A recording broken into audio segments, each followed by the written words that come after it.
A cold, sharp wind shook the tops of the park trees. I sat on my favorite bench, hands pressed to my cheeks, staring sadly at the grey tiles beneath my feet. I could have stayed like that forever, but a bright ray of sunset hit my eyes. I blinked fast. The park was nearly empty, hardly any people around. The few who were there hurried past, eager to escape the windy open space. My thoughts tangled up, heavy and messy, like a sticky lump. A big stone of worry about tomorrow weighed on my heart. Another gust sent shivers across my skin, and I zipped my hoodie up as far as it would go. Suddenly, sadness crashed over me. Tears welled up, and I hid my face in my hands. The bitterness grew, and soon I couldn't hold it back anymore. I just couldn't. I cried. Tears poured out, salty streams running down. My nose clogged like it was stuffed with concrete. I didn't care what anyone thought. You can't drown your pain in someone else's glass. Slowly, the crying faded. My feelings drained away, and tiredness wrapped around me like soft arms. I fought to stay awake, pushing with all I had, but my strength ran out. My head dropped to my knees, and I blacked out. I woke up with something in my mouth. A second later, I realized it was sand. My whole mouth was full of it. Eyes still shut, I spat it out, scraping my tongue with my hands. I didn't care about germs. I just wanted that nasty sand gone, every last bit of it. After a minute, I cleared it, though my teeth still crunched on hundreds of tiny grains. I stood up and looked around. An endless desert stretched out. The bright blue sky burned my eyes, and a hot wind tried to bury everything in sand. Then I saw it, a thin blue strip far off past the dunes. I had never been in a desert, but I knew about the mirages. Still, I had no choice. The wind carried a faint piece of something sharp, like a syringe, I guess. But why would it be so far in the heart of the desert? Maybe it was just my fear playing tricks? Before moving, I slapped my cheek hard. It stung, real enough. But dreams can be weird, right? I was sure I was dreaming, since I had just been in a park. Yet, why did I remember falling asleep? That's not how dreams work. Whatever, I'll deal with what's here. I started walking toward the blue strip, squinting at the sun, while sand was filling my sneakers. After 20 minutes, I got closer. I could see the ocean's edge now. It lifted my spirits, and I sped up, almost jogging. Soon, I spotted a black dot on the shoreline. A person? Tired of the sandy silence, I ran toward it. The dot grew clearer. It was a girl in a red velvet dress. She sat still, like a statue, with her hair dancing in the sea breeze. When I was 10 meters away, her hand dropped and patted the sand a few times. She was waiting for me, maybe for a long time. The ocean spread out like a foamy blanket. Waves marched toward the shore like an army, but the tricky wind knocked down their white tops. Looking further, I saw more waves coming, rushing to join the ones that fell. I glanced left. The girl sat there, her knees pulled up, arms spread loosely around them. Thick black hair hid her face. A long red dress covered her legs. Only Bordeaux sandals peeked out. Her pale hands looked familiar somehow. I stared at the sand in front of me, blurry from the muddy water. Then a soft voice spoke, one I knew too well. Why are you sad? How can I not be? I answered bitterly. Life throws all kinds of stuff at you, and it's not always good. She went quiet, like she expected me to say more. And then what? She asked. Does life just end after that? How should I know? I mumbled. You might not, but I do. Great, and how's that supposed to help me? You'll see in time. We stopped talking. The silence wasn't heavy. The ocean wind played with her hair, making a gentle sound, and sand rolled back, dusting my hands. The sun warmed me, and my heart felt lighter. Chills ran through me. For once, I was truly happy. My eyes were shining as they met the waves. Gathering my courage, I broke the silence. This is better, thanks. Don't thank me, she laughed, bright and clear. Then who? That's not for me to say, dear. But you brought me here, didn't you? I did. Where are we? Africa? I won't answer that. Reality is what you make it. Picture any corner of the universe and you're there. Uh-huh, I said, thinking it over.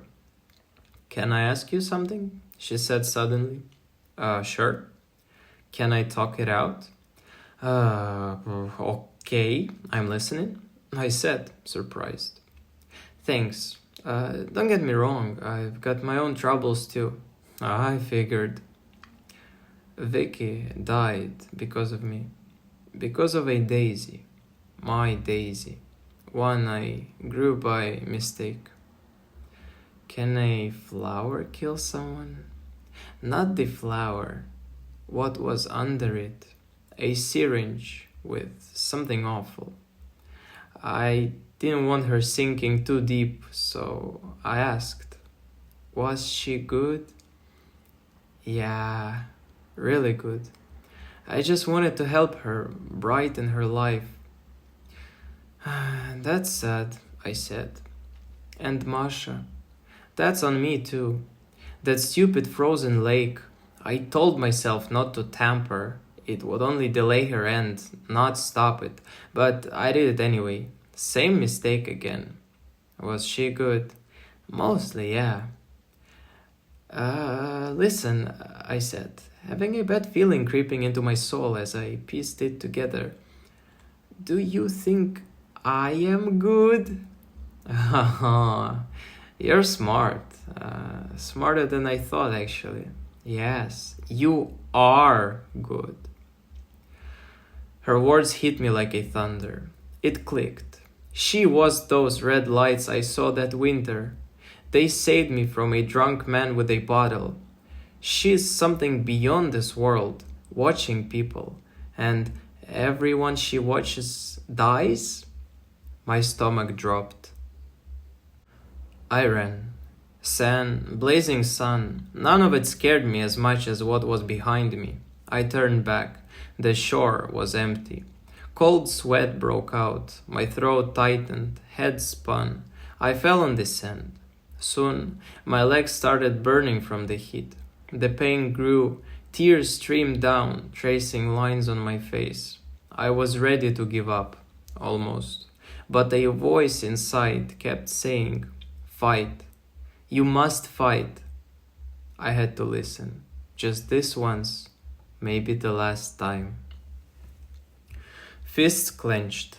I stood and ran again, eyes shut against the dust. Far off, I saw Vicky with her daisy, then Masha on the ice. They urged me to go on, trying to break into the living world with their eternal shadows. I didn't know how long I ran. A minute, an hour, a year. Time slipped away. My strength vanished, and I collapsed. As I fell, she appeared. Her red dress was glowing. She knelt, touched my shoulder, and whispered, "You know, you're the first who ran toward something, not away from me. Thank you." Sand filled my mouth again, but I couldn't move. Tiredness pulled me in again like a soft blanket. I fought it, but darkness took over. With a shaky breath, I opened my eyes. Impossible! I was in my room, on my bed. The faded green wallpaper felt like family. The black curtains carried to me when I was a kid now looked warm, begging for a hug. A cup of cold tea sat on the nightstand. A light blanket covered my legs. An open book rested on my stomach. Something about keys and boxes, too fuzzy to recall. Reaching to set it aside, I saw a note tucked into page 6. I pulled it out, and the lamp's yellow light fell on the words.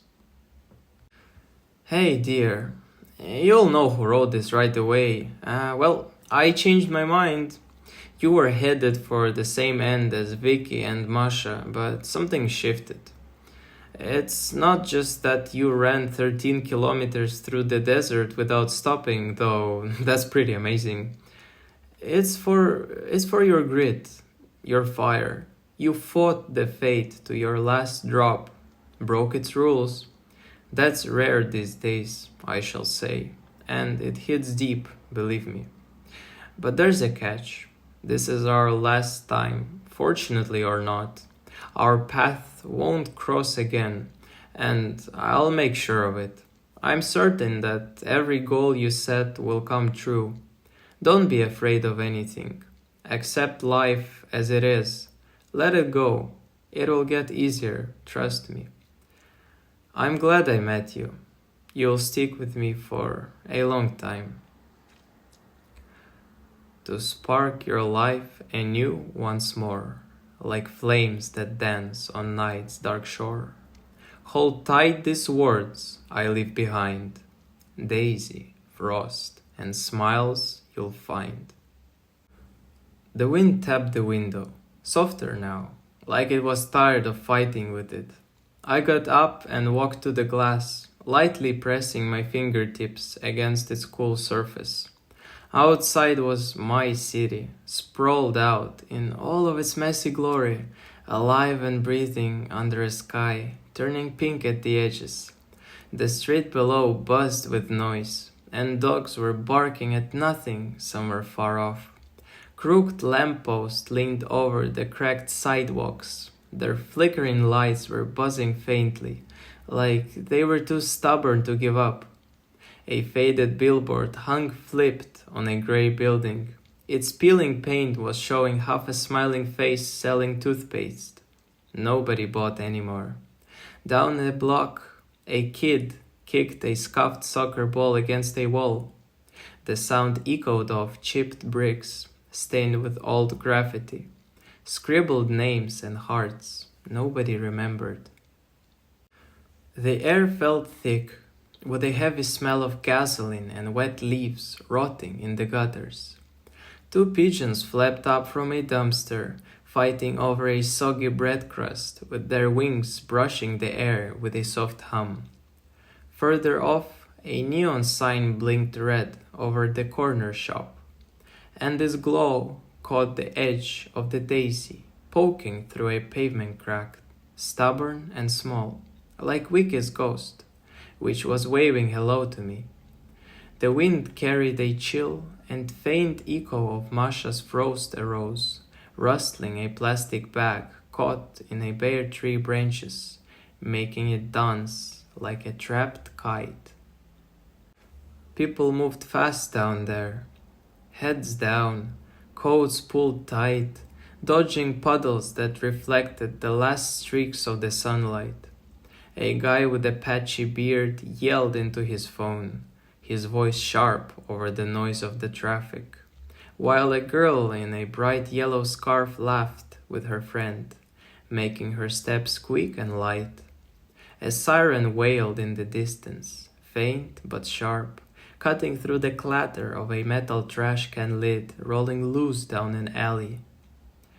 It was dirty, loud, imperfect, my city, patched together with cracks, yet still alive, pulsating, refusing to quit. I smiled. For the first time in a few months, she was gone, the girl in the red dress, leaving me this chance. And I wouldn't waste it.